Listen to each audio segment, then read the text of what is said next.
7 years ago, on a cold Monday morning in November, something strange happened at one of the biggest pharmaceutical companies in the country. A young woman named Dr. Elena Martinez didn't show up for work. Now, you might think that's not unusual. People call in sick all the time, right? But here's the thing that made everyone worried. Her car was still in the parking lot. Her coffee mug was on her desk, still half full. Her computer was logged in, showing research data from the night before. It was like she'd just vanished into thin air. Elena wasn't just any employee. She was a brilliant biochemist, only 28 years old, but already making waves in the medical research world. For the past 2 years, she'd been working on something incredible, something that could change lives. She was part of a small team trying to find a cure for a rare blood disorder that affected only a handful of people in the world. Most companies wouldn't even bother with such rare diseases. There's no money in it, they'd say. But the company's founder had a personal reason to care. He had the genetic marker for this disease himself, even though he'd never developed symptoms. That founder was a man named Vincent Chen. He'd built his pharmaceutical empire from nothing, starting in a small lab 30 years ago and turning it into a billion-dollar company. Vincent was 52, known in the business world as tough but fair. He didn't smile much in board meetings, but his employees respected him. He actually cared about the science, not just the profits, and he had a special interest in Elena's project because of his own genetic connection to the disease they were studying. What nobody at the company knew was that Vincent and Elena had become more than just colleagues. It had started innocently enough, working late nights in the lab, discussing research over coffee that turned cold while they debated theories. Vincent had tried to keep his distance at first. He was her boss, after all, and 24 years older. But Elena was different from anyone he'd ever met. She saw the world with such hope, such determination to make things better. And she didn't care about his money or his status. She cared about the work, about helping people. Their relationship had been brief, just a few months, and they'd kept it completely secret. It wouldn't look good, they both knew that. The boss dating his young employee? The media would have a field day. So they'd been careful, meeting away from the office, keeping everything professional at work. But then something happened that changed everything, though Vincent didn't know it at the time. The week before Elena disappeared, she'd made a discovery. But it wasn't a scientific one. It was something much darker. She'd been working late one Thursday night, running tests in her lab when she needed to access some old research files. She went to the company's main server room, using her security clearance to get in. While she was downloading the files she needed, she noticed something odd. There were folders being accessed remotely at midnight, with file names that didn't match any current projects. Elena's curiosity got the better of her. She was a scientist, after all. Questions were her nature. She traced the access logs and found something that made her blood run cold. Someone was copying research files and sending them outside the company. Not just any research. The most valuable projects. The breakthrough discoveries that the company had spent millions developing. And the person doing it was Vincent's business partner, a man named Victor Huang. Victor had been with the company from the beginning. He handled the business side while Vincent focused on science. Everyone trusted him. He was charming, always knew the right thing to say and had connections everywhere. But Elena had stumbled onto the truth. Victor had been selling their research to competitors for years. He'd made millions on the side, betraying the company and Vincent without a second thought. Elena knew she had to tell Vincent, but she needed proof first. Over the next 2 days, she carefully collected evidence, making copies of files, tracking money transfers, building a case. She planned to go to Vincent on Monday morning with everything she'd found. But on Sunday night, something happened that changed all her plans. She was working from her apartment, organizing the evidence on her laptop, when her doorbell rang. It was late, almost 10 o'clock. When she looked through the peephole, she saw Victor standing there, smiling his usual charming smile. Her heart started pounding. How did he know where she lived? She'd never given him her address. Elena made a split-second decision. She didn't answer the door. Instead, she grabbed her phone and quietly moved to her bedroom, barely breathing. She heard the doorknob rattle. Then she heard something that made her blood freeze. The sound of a key sliding into the lock. Victor had a key to her apartment. How? When? None of that mattered now. She heard him enter, heard his footsteps moving through her living room. She looked at her laptop on the coffee table, with all the evidence displayed on the screen. If he saw that, she was in serious danger. From her bedroom, she heard him speaking on his phone. His voice was different now. Cold. Nothing like the friendly colleague everyone knew at work. He was talking about loose ends and problems that needed to be handled. He mentioned her name. Elena's hands shook as she dialed 911, but then she heard something that made her freeze. Victor was talking about Vincent too, about how the old man was getting too suspicious, asking too many questions about the finances. That's when Elena realized something terrifying. She wasn't just discovering corporate theft. Victor was planning something bigger, and she'd stumbled into the middle of it at the worst possible time. Because she had a secret of her own that she'd only just discovered a few days earlier. She was pregnant. 7 weeks along. She hadn't even told Vincent yet. She'd been trying to find the right moment, the right words. Now hiding in her bedroom while a dangerous man searched her apartment, Elena had to make an impossible choice. She could confront him, show him what she knew, maybe negotiate. But something in his voice told her that wouldn't work. People who talked about handling problems the way Victor did weren't interested in negotiations. Or she could run. Disappear. Keep herself and her unborn child safe, even if it meant leaving behind everything and everyone she knew. Elena was a scientist. She thought in terms of logic and evidence, but sometimes instinct matters more than logic. Every cell in her body was screaming at her to run. So she did. While Victor was in her kitchen, she slipped out through her bedroom window, grateful she lived on the ground floor. She took nothing but her purse, her phone, and the clothes on her back. She left behind her laptop, her research, her whole life. By the time Victor realized she was gone, Elena was already on a bus heading out of the city, with no plan except to survive. She left her car at her apartment. She left her coffee mug at work. She left the life of Dr. Elena Martinez behind, and disappeared into the vast anonymity of a country full of small towns where no one asked too many questions about your past. And Vincent? He would spend the next 7 years searching for her, never knowing that the woman he'd been looking for was out there somewhere, raising his child alone, hiding from a danger that still lurked in his own company, sitting across from him in board meetings with a false smile and a secret fortune built on betrayal. 7 years is a long time, long enough for a baby to grow into a child who asks questions about everything, long enough for hope to fade into painful acceptance, long enough for a man to build walls around his heart, convincing himself that moving on is the only option. But some people never really move on. They just get better at pretending. Vincent Chen had become a master of pretending.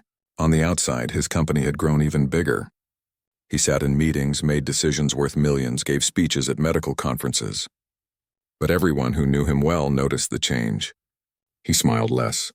He worked more, and he never ever went into the research lab that Elena had used.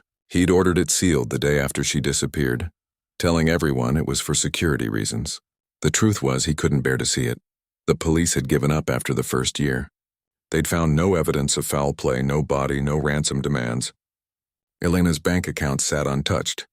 Her phone had gone dead the night she vanished and never pinged another cell tower. The detective assigned to the case had been sympathetic but realistic. Thousands of people disappear every year, he'd told Vincent. Most of them don't want to be found. Vincent had hired 3 different private investigation firms over the years. They'd chased leads across 12 states, interviewed hundreds of people, spent close to $2 million of his personal money. Nothing. It was like Elena had simply ceased to exist. Eventually, even the most determined investigator had to admit defeat. The trail was cold. After 7 years, it was frozen solid. But Vincent kept Elena's personal belongings exactly where she'd left them. Her desk hadn't been reassigned. Her nameplate still hung outside her old office. His assistant thought he was being sentimental. His therapist gently suggested it might be time to let go. Victor Huang, his business partner, had stopped asking about it years ago, though Vincent sometimes caught him looking at Elena's sealed lab with an odd expression. What Vincent didn't know was that 400 miles away, in a small town called Riverside that nobody had ever heard of, Elena was living under a different name. She went by Lisa now, Lisa Warren. She worked 2 jobs, one as a waitress at a diner called Rosie's and another cleaning offices at night. It wasn't the life she'd imagined for herself, but it kept her and her son fed and safe. That was all that mattered. Her son, Daniel. He'd just turned 6 years old last month, and he was the absolute center of her universe. He had Vincent's eyes, dark and intelligent, always observing everything. He was curious about the world, asking constant questions about how things worked, why the sky was blue, where birds went in winter. Elena saw so much of Vincent in him that sometimes it hurt to look at him. But it was a good hurt, a reminder that something beautiful had come from that brief time when she'd been happy. Daniel had never been a particularly healthy child. He caught colds easily, got tired faster than other kids his age. Elena had worried, but small-town doctors had assured her it was normal. Some kids just had weaker immune systems, they said. He'd grow out of it, except he didn't grow out of it. He got worse. It started with bruising. Daniel would come home from school with dark purple marks on his arms and legs. He couldn't remember bumping into anything. Then he started getting nosebleeds that wouldn't stop. Elena would hold tissues to his nose for 30 minutes, 40 minutes, panic rising in her chest as the blood kept flowing. The school nurse called her at work one day, her voice tight with concern. Daniel had collapsed on the playground. He was conscious but weak. She should come get him right away. That night, Elena sat in a hospital waiting room in the nearest city, holding Daniel's small hand while doctors ran test after test. She watched the numbers on the machines, understanding more than she wanted to. She'd spent years studying blood disorders. She knew what those numbers meant. And when the doctor finally came out, his face grave, she knew what he was going to say before he opened his mouth. Daniel had the disease. The same rare genetic blood disorder that she and Vincent had been researching all those years ago. The disease that Vincent carried the genetic marker for but had never developed. Their son had inherited it, and it was active, aggressive. Without treatment, the doctor said quietly, Daniel had maybe 6 months. With treatment, there were options, but they were complicated. Elena felt the world tilt under her feet. She'd run away to keep Daniel safe, and now he was dying anyway. But the worst part, the part that made her want to scream, was that she knew exactly what could help him. The research she and Vincent had been working on. The cure they'd been so close to finding, except she'd had to abandon it all when she ran. The doctor was still talking, explaining treatment options, but Elena's scientific mind was already racing ahead. Daniel needed a bone marrow transplant, he said, but finding a match would be difficult given the rarity of his condition. There was another option, though. A specialized blood transfusion from someone with a very specific genetic profile, someone who carried the same markers as Daniel, but whose body had somehow figured out how to suppress the disease. Elena's breath caught in her throat. She knew exactly one person with that genetic profile. Vincent. For 7 years, she'd managed to stay hidden. 7 years of looking over her shoulder, of jumping at shadows, of carefully avoiding anything that might lead Victor Huang to her and Daniel. She'd sacrificed her career, her identity, her entire life to keep her son safe from a man who'd shown her exactly how dangerous he could be. And now she had to make an impossible choice. Stay hidden and watch Daniel die, or reach out to Vincent and risk everything. That night, after Daniel fell asleep in his hospital bed, Elena sat in the darkened room and cried for the first time in years. Not quiet tears, real sobbing that came from somewhere deep in her chest. She cried for the life she'd lost, for the years Vincent had missed with his son, for the little boy hooked up to machines who just wanted to go home and play with his toy cars. She cried until there were no tears left, and then she made her decision. She would call Vincent. She would tell him everything, and she would beg him to save their son's life, even if it meant putting her own life in danger. Because that's what mothers do. They sacrifice everything for their children. It took her 2 more days to work up the courage. 2 days of watching Daniel get weaker, of seeing the worry in the nurse's eyes, of feeling time slip through her fingers like water. She bought a disposable phone from a gas station, the kind you pay cash for and throw away. She practiced what she would say. How do you explain 7 years of silence? How do you ask someone to forgive the unforgivable? On a rainy Thursday evening, Elena stepped outside the hospital and dialed a number she'd memorized years ago but never called. Her hand shook so badly she almost dropped the phone. It rang once, twice, 3 times. Maybe he'd changed his number. Maybe he wouldn't answer an unknown call. Maybe this was a mistake. Then she heard his voice. Hello? It was deeper than she remembered, rougher around the edges, but unmistakably Vincent. Elena opened her mouth and nothing came out. 7 years of words stuck in her throat. Hello? Vincent said again, impatient now. If this is a sales call, I'm not interested. He was about to hang up. It was now or never. "Vincent?" Elena whispered, her voice cracking. "It's Elena Martinez. I know you have every reason to hate me, but please don't hang up. I have a 6-year-old son, your son, and he's dying. The doctors say he needs a blood transfusion from someone with a very specific genetic marker. The same rare marker you have for the disease we were researching. Please, I'm begging you. Your blood can save him." The silence on the other end of the line was so complete that Elena thought he'd hung up anyway. Then she heard him breathing, fast and shallow, like he'd been punched in the stomach. "Where are you?" His voice was barely controlled, shaking with emotions she couldn't identify. Anger, shock, hope. Elena gave him the address of St. Mary's Community Hospital in Riverside. She told him Daniel was in room 304. She told him to hurry because time was running out. And then before he could ask any of the 1,000 questions she knew he must have, before she lost her nerve completely, she said one more thing. "I'm sorry for everything. I'll explain it all when you get here, but right now, please just come. He's so small, Vincent, and he's so scared. He needs you." She heard Vincent bark orders to someone in the background, heard urgent voices and movement.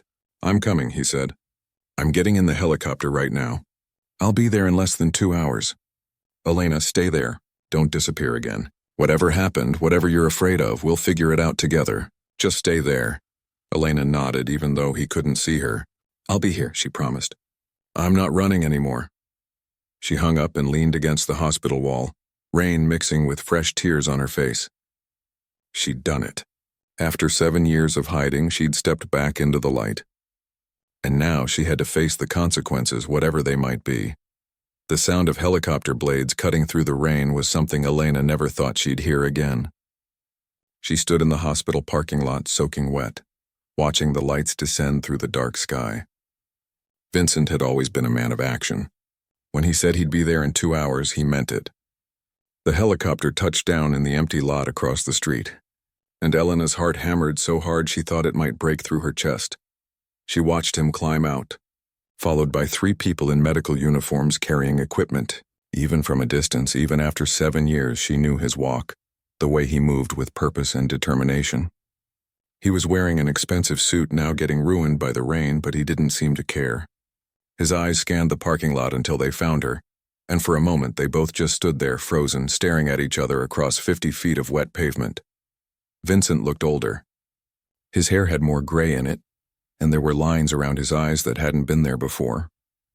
But it was the look in those eyes that nearly broke her. Pain, confusion, anger, relief, all of it swirling together in a way that made Elena want to run to him and run away from him at the same time. But she didn't run. She'd promised she wouldn't. So she stood there as he walked toward her, his medical team following behind. When he was close enough that she could see his face clearly, she saw his jaw was clenched tight, like he was holding back a flood of words by sheer force of will. "Take me to him," Vincent said. His voice was rough, controlled. He wasn't ready to talk about the past yet. Right now, there was only one thing that mattered. Their son. Elena nodded and turned toward the hospital entrance. They walked through the automatic doors in silence, their footsteps echoing in the quiet hallway. It was late, almost midnight, and the hospital had that strange emptiness that medical facilities get at night. A few nurses looked up as the group passed, eyes widening at the sight of a medical team with high-tech equipment following a wet billionaire through their small community hospital. When they reached room 304, Elena paused with her hand on the door. "He's sleeping," she whispered. "He doesn't know about you yet. I didn't know how to explain. I didn't know if you'd come. Her voice broke. Vincent's hand touched her shoulder, just briefly, and then he pushed open the door. The room was dim, lit only by the glow of monitors and the small nightlight shaped like a rocket ship. And there, in the hospital bed that looked far too big for him, was Daniel. He was small for 6 years old, his skin pale against the white sheets. Dark hair fell across his forehead. His breathing was shallow but steady. An IV line ran into his tiny arm. Vincent stopped breathing. Elena watched him take in every detail of the child he'd never known existed. She saw the exact moment recognition hit him, when he saw his own features reflected in Daniel's face. The shape of the eyes, the curve of the jaw.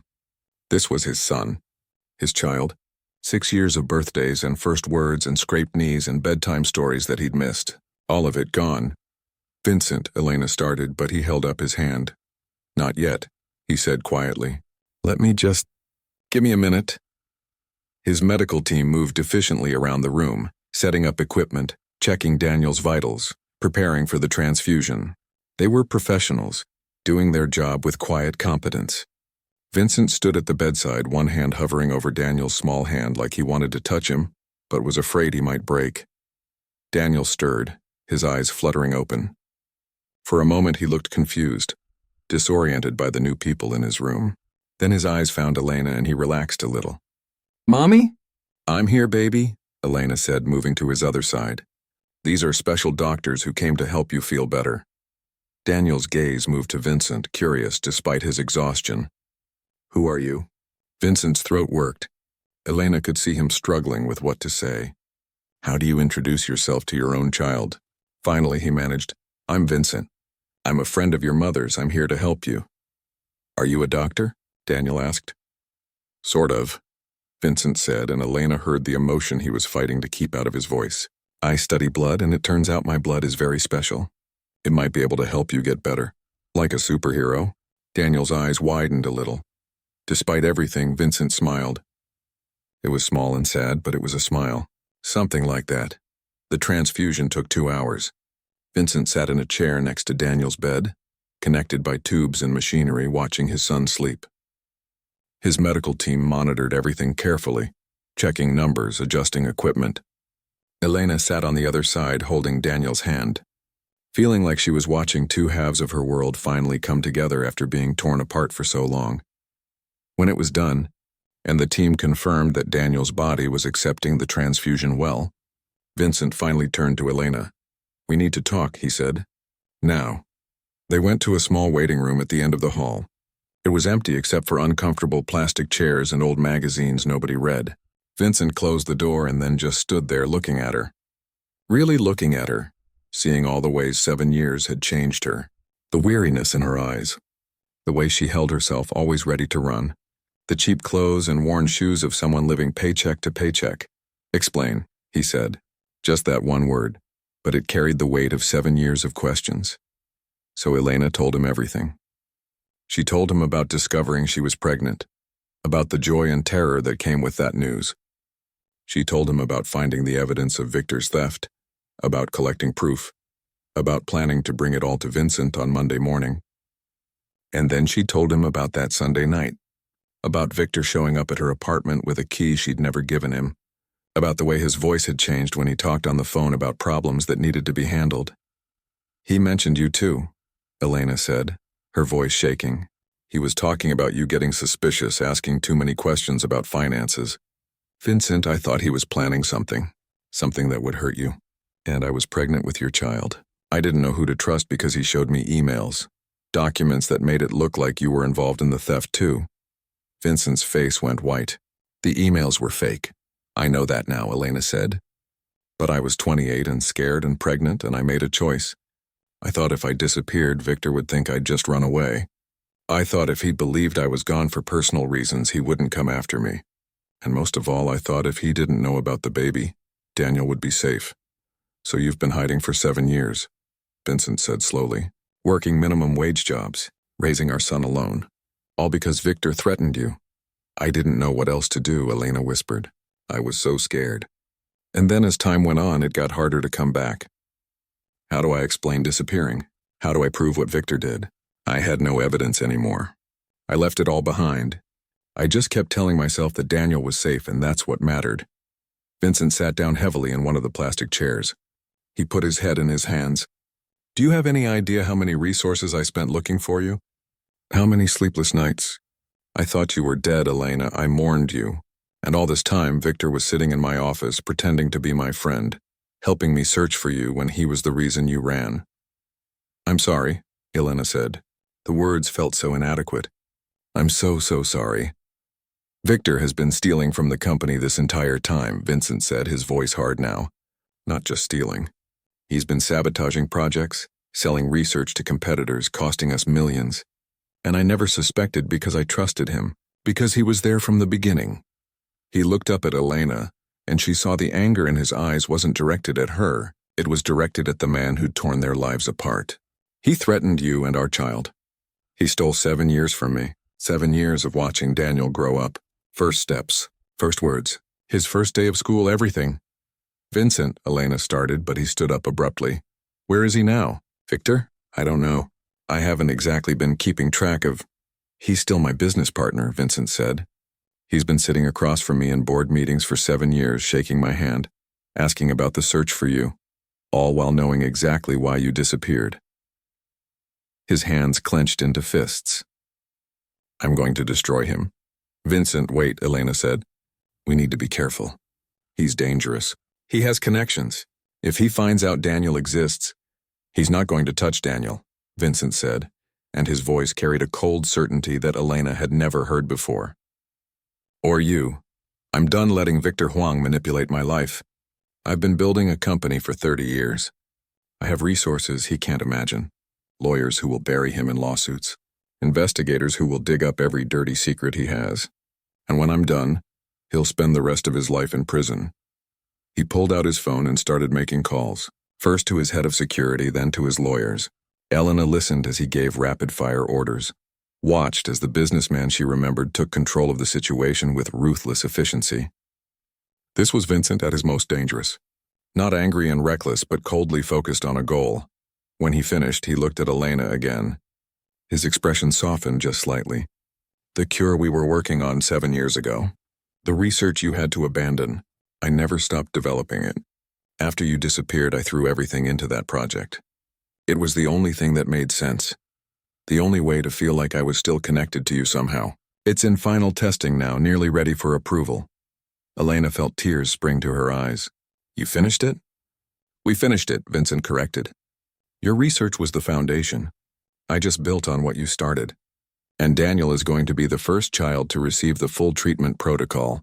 He's going to be okay, Elena. I promise you that. For the first time in 7 years, Elena let herself hope. Really hope. Not just for Daniel's health, but for all of it. For a life where she didn't have to look over her shoulder. For a chance to give her son the father he deserved. For the possibility that maybe, just maybe, something good could come from all this pain. What happens now? She asked quietly. Vincent looked toward the door, toward the room where their son slept. Now? Now we become a family. However that looks, we figure it out together. But first I have a business partner to take down. Vincent didn't sleep that night. He stayed in Daniel's hospital room, sitting in the uncomfortable chair by the window watching his son breathe. Every rise and fall of that small chest felt like a miracle and a tragedy at the same time. A miracle because Daniel was alive, responding well to the transfusion. A tragedy because Vincent had missed 6 years of those breaths. Elena had fallen asleep in the other chair, exhausted from stress and relief. Vincent studied her face in the dim light. She looked so different from the vibrant young researcher he'd known. Thinner, harder, like life had worn away all the soft edges, and it was his fault in a way. If he'd been more careful, more aware of what Victor was doing, maybe none of this would have happened. His phone buzzed quietly.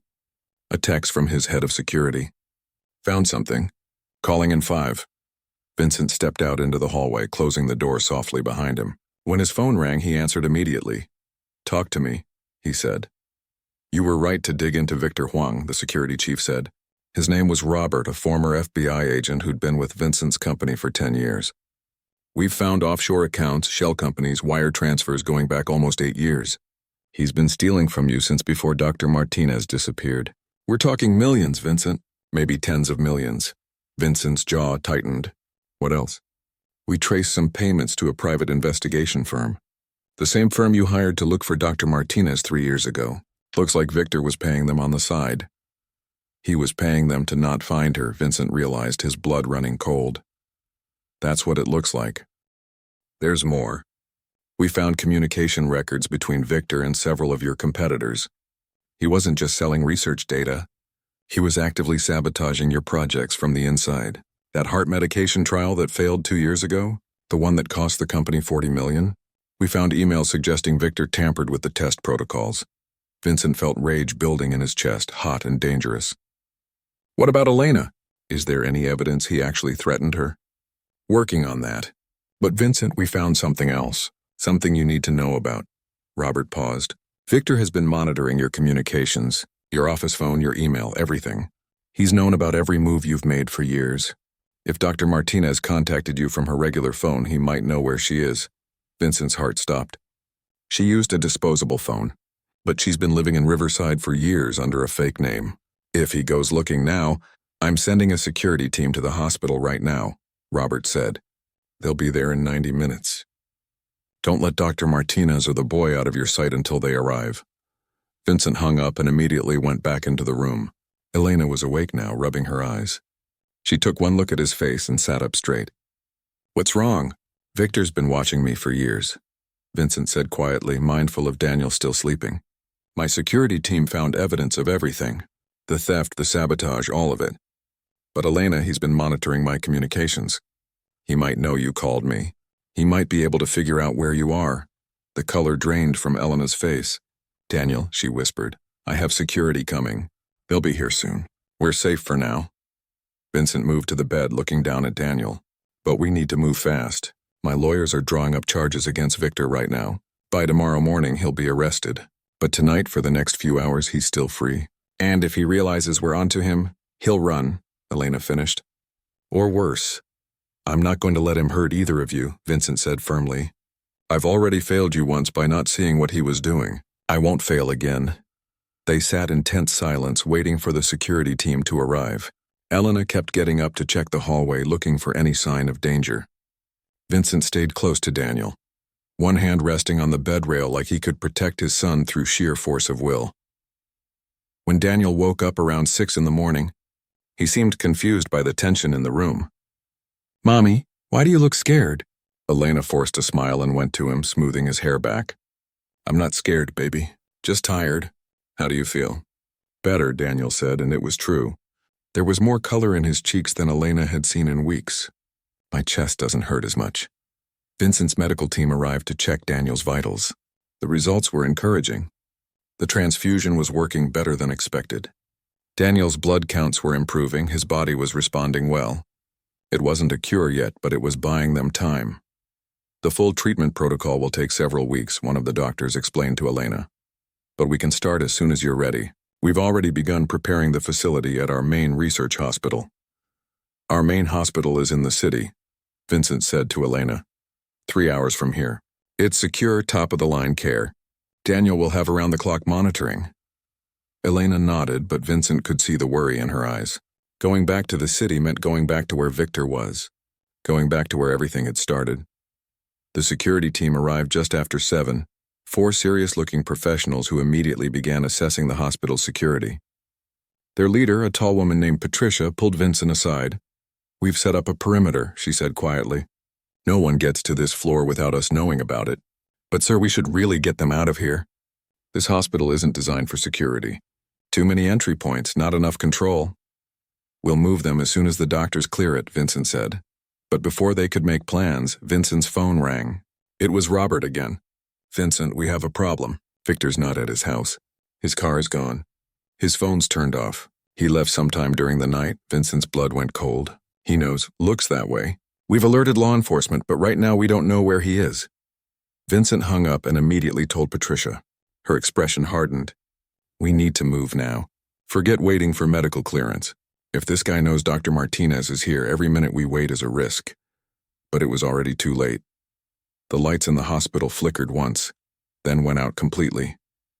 Emergency lighting kicked in, bathing everything in an eerie red glow. An alarm started blaring somewhere down the hall. What's happening? Elena asked, pulling Daniel close. Patricia was already on her radio, barking orders to her team. Someone cut the main power. Backup generator should kick in any second, but it didn't. The emergency lights started to fade too. This is wrong, Patricia said. Both systems don't fail unless someone knows what they're doing. She pulled out her weapon. Everyone stay behind me.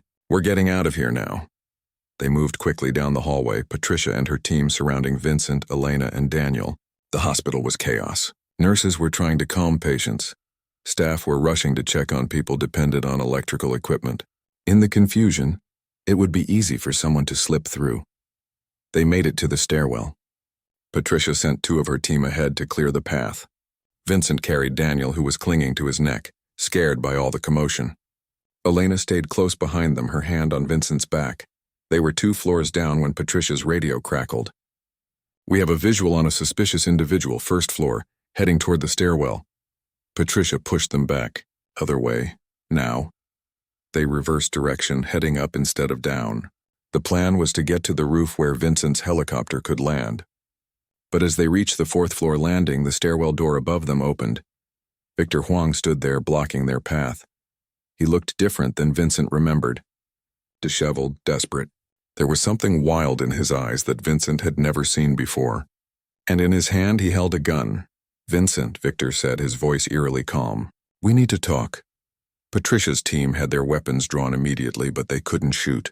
Not with Victor on higher ground. Not with ricochets possible in the concrete stairwell. Not with a 6-year-old child in Vincent's arms. "Victor," Vincent said, keeping his voice steady. "It's over. We know everything. The theft, the sabotage, the offshore accounts. The police are already looking for you. Put the gun down and this doesn't get worse." Victor laughed, but it wasn't a happy sound. "Worse? Vincent, you have no idea how bad things already are. I didn't want it to come to this. For years I kept things under control. Made my money on the side, nobody got hurt. But then she had to start snooping around." He gestured at Elena with the gun. "And you just couldn't let her go. Even after 7 years, you kept her lab sealed up like some kind of shrine." "You threatened her," Vincent said. "You threatened my family." "I was protecting my investment," Victor snapped. "That research she found was worth billions. Billions, Vincent. And you wanted to give it away. Cure people out of the goodness of your heart. You've always been too soft for business. What do you want, Victor?" "I want what I've earned. Transfer $50 million to my account. Give me 1 hour head start and nobody gets hurt." "You know I can't do that." Victor's hand tightened on the gun. "Then we have a problem." But Daniel, terrified and confused, started to cry. "Mommy, I'm scared." And in that moment, when Victor's eyes flickered toward the sound, Patricia made her move. The takedown was professional and swift. 2 shots, carefully placed, hit Victor's shoulder and arm. The gun clattered down the stairs. Victor fell, screaming, clutching his wounds. Patricia's team swarmed him, weapons trained, while she rushed to Vincent and Elena. "Everyone okay?" Vincent was shaking, Daniel clutched tight in his arms. Elena had her hand over her mouth, eyes wide with shock. But they were alive. They were safe. "It's over," Vincent said, more to himself than anyone else. "It's really over." Police and paramedics arrived within minutes. Victor was taken away in an ambulance, handcuffed to the gurney, facing charges that would keep him in prison for the rest of his life. The evidence Robert's team had gathered was overwhelming. There would be no escape this time. As dawn broke over the small hospital in Riverside, Vincent stood with Elena and Daniel, watching the sun come up. 7 years of running, of hiding, of fear, all of it ending in one chaotic night. But they'd survived. Together. 3 weeks after that night in the hospital stairwell, Daniel sat in a state-of-the-art medical facility in the city, coloring a picture of a rocket ship while medicine dripped slowly through his IV. He looked like a different child. His cheeks had color. His eyes were bright and curious again. The treatment Vincent had spent 7 years perfecting was working even better than anyone had hoped. "Look, Mommy," Daniel said, holding up his drawing. "This is the helicopter that brought Vincent to save me. I made it silver because that's a cool color." Elena smiled, sitting beside him in the comfortable chair that had basically become her home for the past few weeks. "It's beautiful, sweetheart. Can I show Vincent when he gets here?" "Of course you can." Daniel went back to his coloring, humming quietly to himself. Elena watched him and felt something she hadn't felt in 7 years. Peace. Real, genuine peace. Not the nervous quiet of hiding, but the calm of knowing that the nightmare was finally over. Victor was in jail awaiting trial. The evidence against him was overwhelming. Corporate theft, embezzlement, industrial espionage, assault with a deadly weapon. The prosecutors said he'd be lucky to see daylight before he was 80 years old. His fancy lawyers couldn't argue with bank records and security footage and years of documented crimes. The man who'd stolen 7 years of their lives would spend the rest of his life paying for it. But the best revenge, Elena had discovered, wasn't watching Victor fall. It was watching Daniel get better. It was seeing him gain strength every day, asking questions about everything, making friends with the nurses, drawing pictures of helicopters and rocket ships and the stars he wanted to visit someday. Vincent came every single day, sometimes twice a day, fitting hospital visits between board meetings and conference calls. He'd arrive with his sleeves rolled up and his tie loosened, looking exhausted from running a billion-dollar company. And Daniel would light up like Christmas morning. They were still figuring out the father-son thing. It was awkward sometimes. Vincent didn't know what 6-year-olds liked, didn't know the right way to talk to a child who'd just learned what the word father meant. But he tried. He brought books about space and read them in funny voices. He answered Daniel's endless questions about how blood worked and why the sky was blue, and whether there were really people living on the moon. And slowly, carefully, they were building something. Not trying to make up for lost time because that was impossible, but creating something new, a relationship that belonged to them, starting from this moment forward. Elena and Vincent were figuring things out too.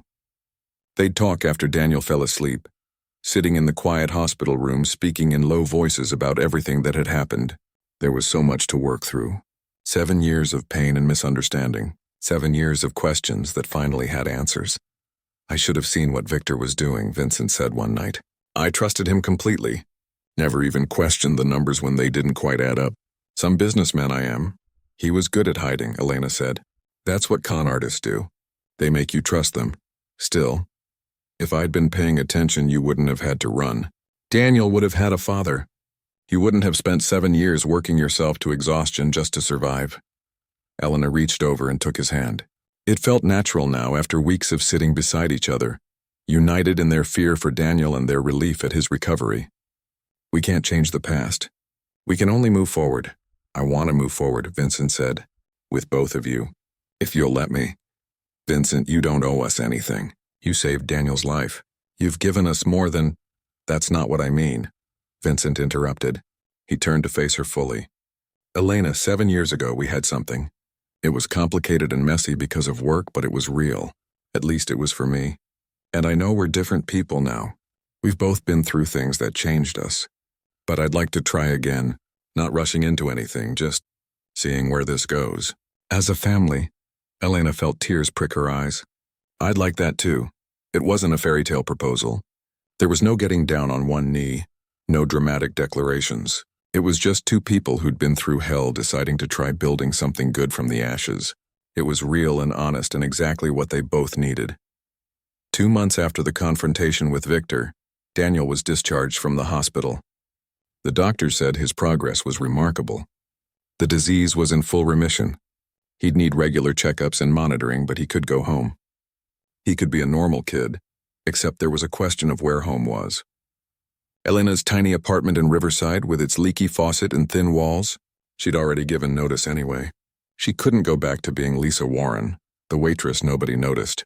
That life had served its purpose, kept them safe, but it was time to let it go. Vincent had a solution, of course. He had a house in the suburbs, big enough that Elena and Daniel could have their own space while they figured things out. Daniel could go to a good school. Elena could come back to work at the company, finishing the research they'd started 7 years ago. Or she could do something else entirely, whatever she wanted. He just wanted them close. They moved in on a Saturday. Daniel ran through the house like it was an amusement park, shouting about how his room had a window seat and the backyard had a tree perfect for climbing.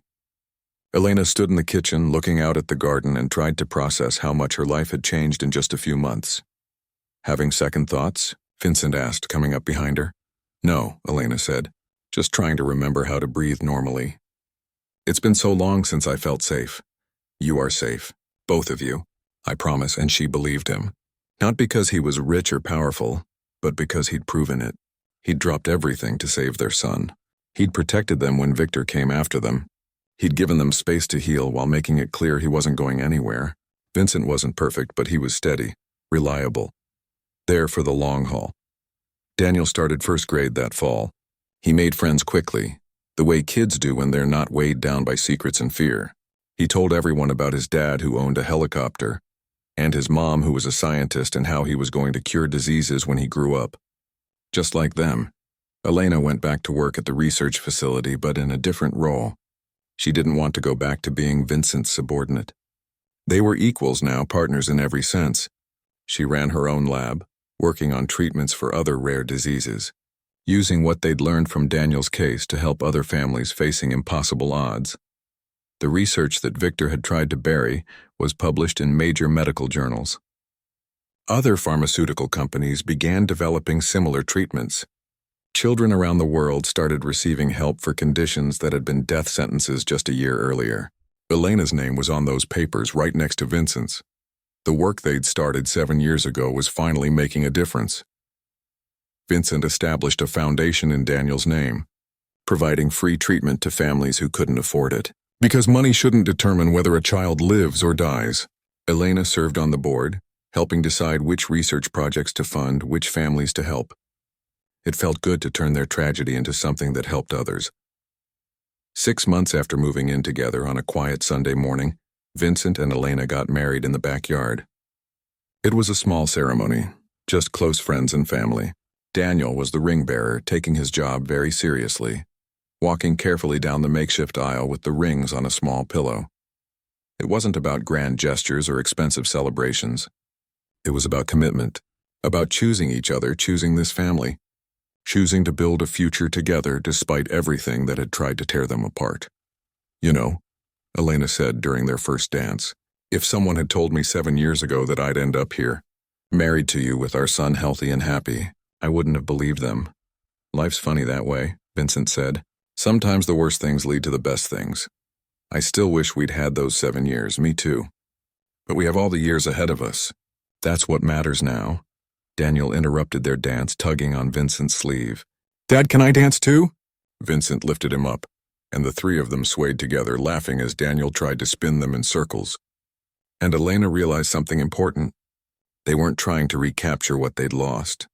They were creating something entirely new, something that belonged to them, to this moment, to this family that had been broken and put back together stronger than before.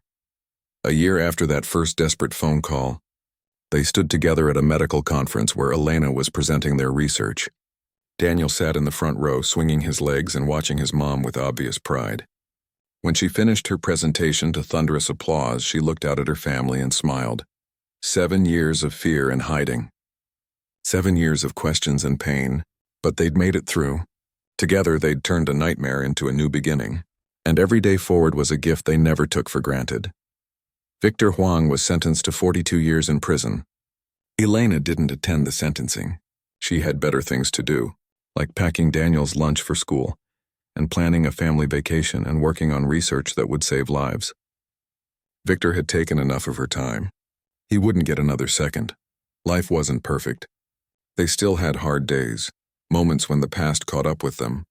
Elena still sometimes woke up from nightmares about that night in her apartment, about running away. Daniel sometimes asked questions about why he'd never known his dad when he was little, questions that were hard to answer without sharing too much darkness with a child. But they faced those hard days together. And the good days, the ones filled with laughter and discovery and love, far outnumbered the bad ones. Daniel grew up healthy and strong, never letting his early illness define him. He told people about it matter-of-factly, the way kids talk about breaking an arm or getting stitches. It was something that happened, something that made him who he was, but not something that held him back. And sometimes, on quiet evenings when Daniel was asleep and the house was still, Vincent and Elena would sit together and talk about the future.